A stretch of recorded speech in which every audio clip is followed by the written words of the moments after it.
In this video, we're going to be talking about 10 things that I've learned about finding your passion, finding your calling, and doing something that you love, and making a living from it.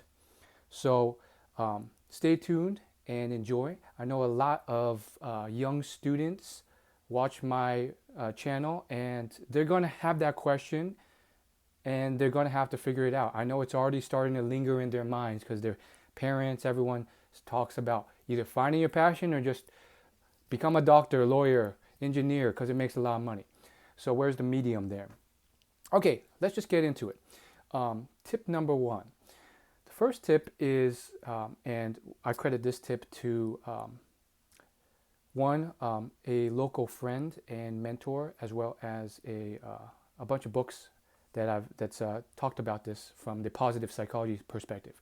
Number one is stop trying to find some engineer some perfect life or perfect craft. Realize that your happiness and your joy can, to a degree, come right now. When you go to third world countries, when you go to places that have a low income and there's just a small community or town there, chances are a lot of the people there are pretty happy, often happier than you are or people in major cities. And yet they're not doing some incredible career. You know, they're not the CEO of Disney. They're not like some travel vlogger who's always showing off how many cars he has or how many places he's been in the last month or so, or some YouTuber. They're humble people living a humble life, often with very humble jobs. Sometimes just making food or being a locksmith or steelsmith or whatever it is that town needs. And it really speaks to the psychology of human nature, which is, don't try and depress yourself to get to some end destination and assume that is what you need to be happy. So very profound wisdom there that I really enjoyed when I heard about it. And by the way, I have a whole playlist with all these, with tips from years and years ago that I've made on this, but this is kind of like a condensation of everything I've learned. Tip number two, passion must be kind of correlated with two other pegs to the tripod. One is money, and then one is kind of market / competitive ranking. So what I mean by that is you want to love it.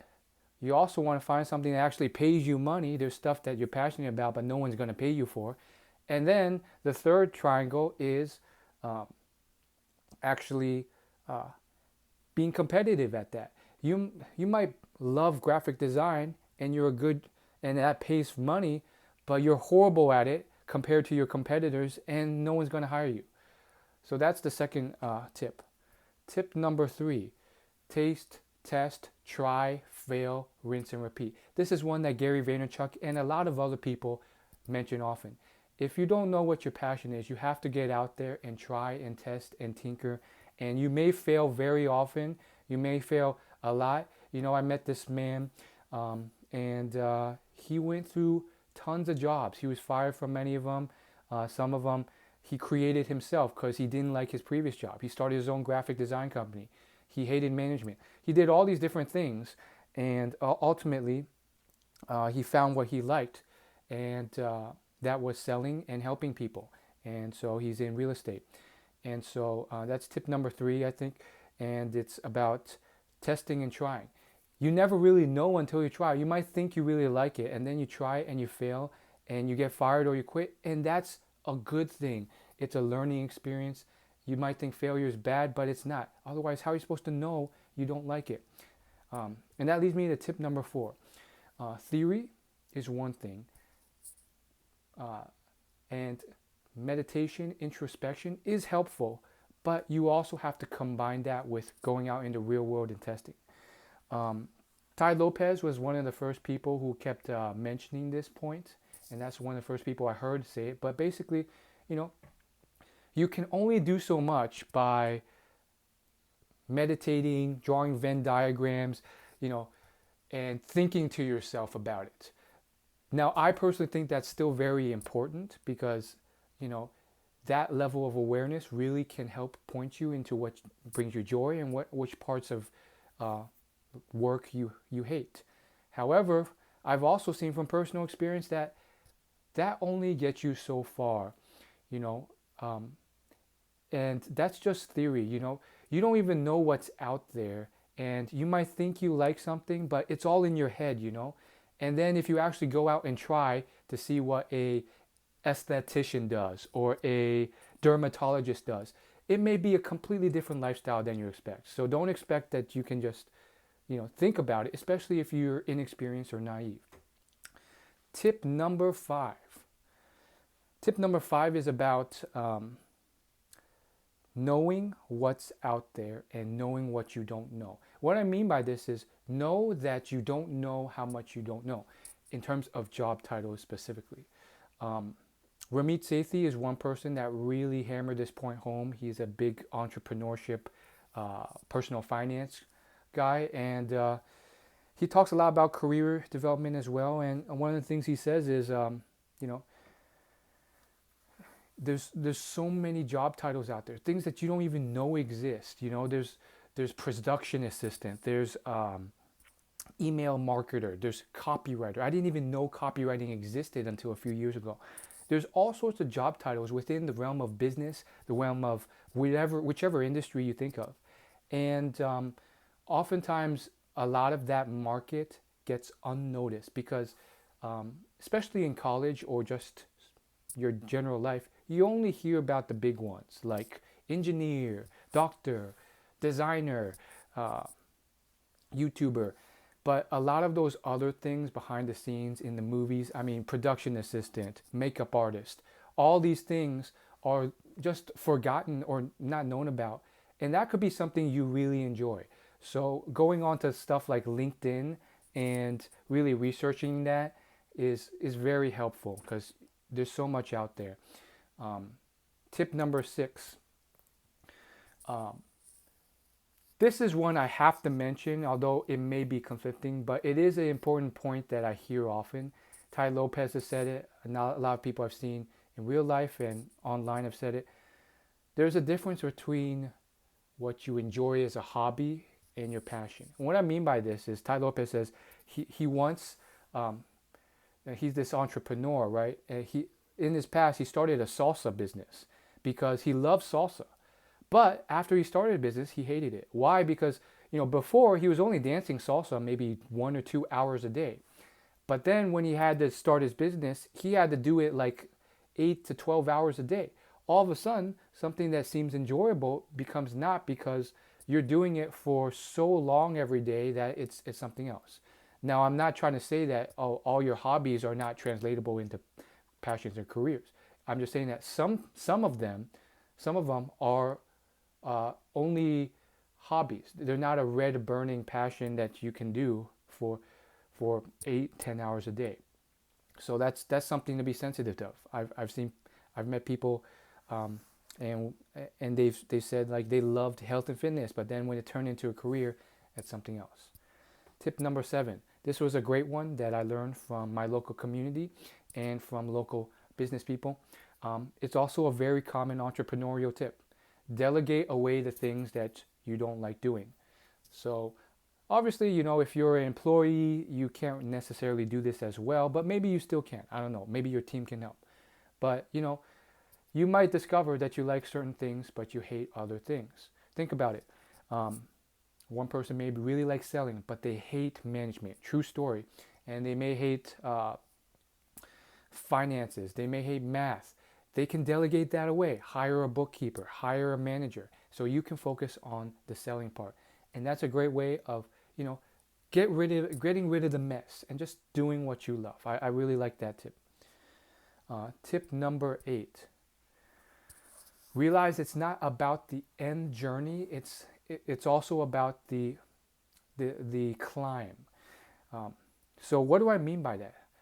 You might be thinking, oh, tip 8 sucks. No, it's really important. This is about happiness. This is about life. This is about living a great life. A lot of people I've studied, some of them, they're in their 30s and their 40s, and it took them a while to find something that they're really happy about and enjoy in this dream job of theirs. Um, Now, wouldn't it be a shame if all of us were just made ourselves miserable until we found that? Some of us, that would just be crappy because that means most of our lives are spent suffering. And I no longer think that has to be the case.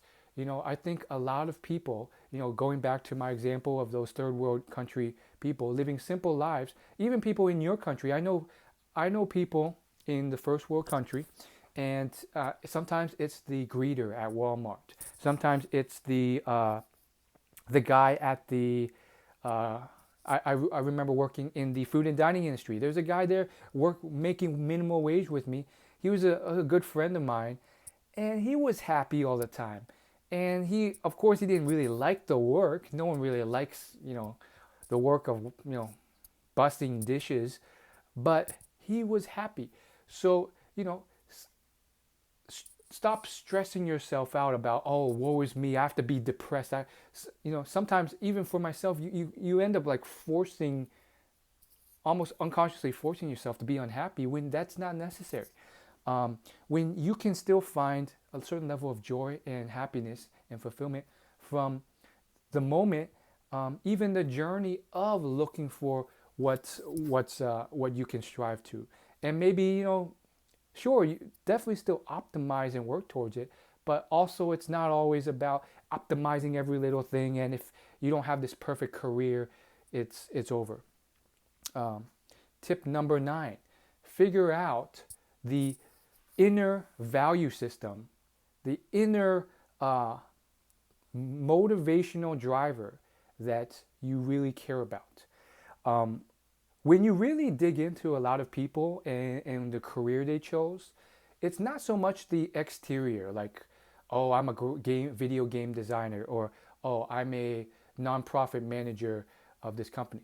When you really dig down into it, it's some level of motivational driver, and there's a few like personality or you know uh, company interpersonal tests that have a lot of good lists of what motivational drivers are. I think that this personality test is a great one. But some drivers, just to give you an example, are helping other people, making the world a better place, leading a team, um, money. Um, these are all different motivators. And when you ask yourself what really matters to you, that is really what drives your passion sometimes.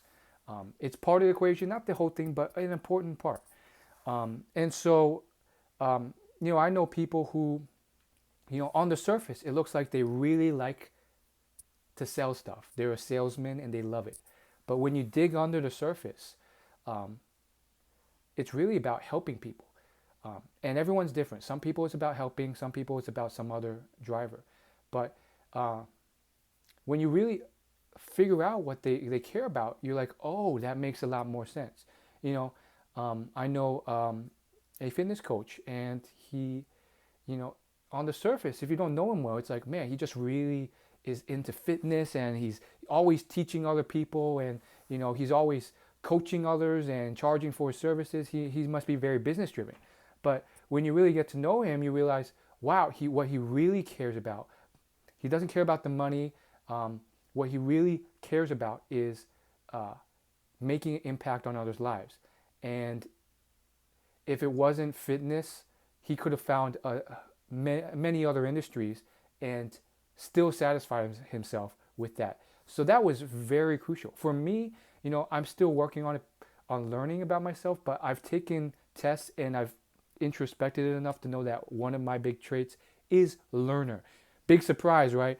Well, StrengthsFinder told me it's learner by far after multiple test results. But I love learning new things about the world, about how the world operates.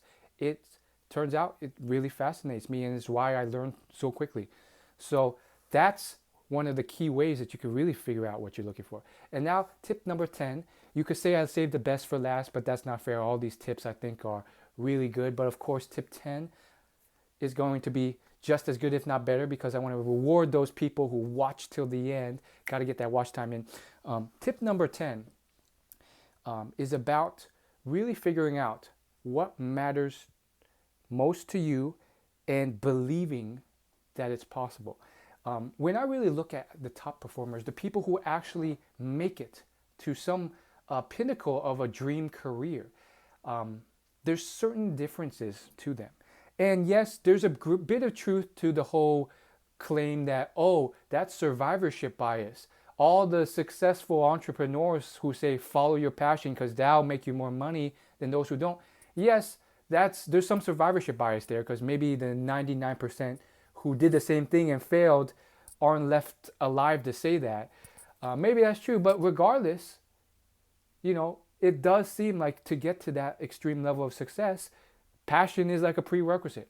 So you have to at least believe. And that's really the key difference I want to say here. You have to believe that it's possible. And if you can't believe it, I wrote a whole email newsletter on this to my subscribers a few weeks ago. But belief, if it can't be done on its own, sometimes you have to force yourself to see it to believe it. And what I mean by that is find people who have done it. Now you have resources that you've never had before in the history of humankind, like LinkedIn. LinkedIn, you can go out, you can search people by job titles, functions, industry, experience, keywords, whatever you want. And you can see their work history.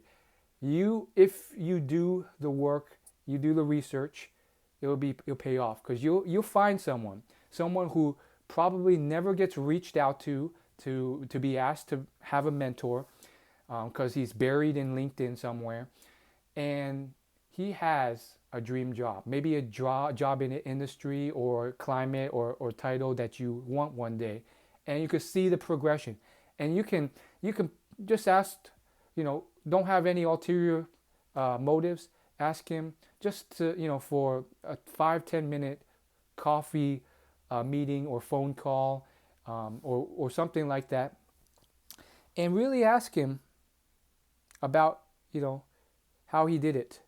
And once you see it, you'll believe it, you'll know it's possible, and from there you'll start building momentum. So if you have to believe that it's possible to get to a point where you can have a job that you really love and that pays the bills and maybe even more than that, makes a lot of money and hits all of your satisfaction buckets.